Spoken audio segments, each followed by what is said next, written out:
Hi and welcome to Geeks for Geeks. In this tutorial, we will learn about multiset in C++.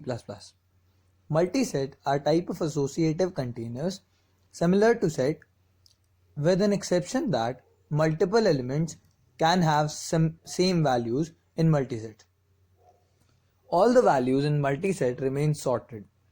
To get the values sorted in decreasing order, we do something like this. We add a greater int during the declaration. To insert the values into a multiset, we use the insert function. Just like other containers, we can get the first and last reference using the begin and end functions.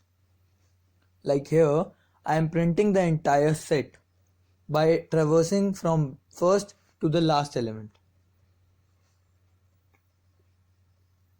Let's run this code. We can see that all the values are sorted. Just like other containers, we can get the size using the size function. Let's run this code. We can see that the size of container is as expected. To erase an element from the multiset, we pass it in the erase function.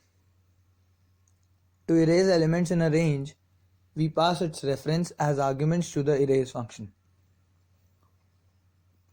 Like here, I am erasing all the elements that come before 40. Let's run this code. We can see that the values are getting deleted accordingly.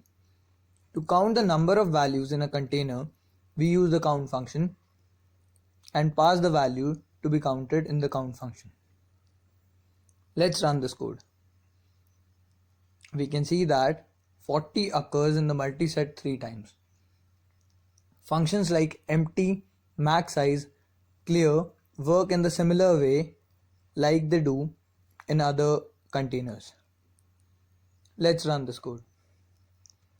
We can see that the output is as expected.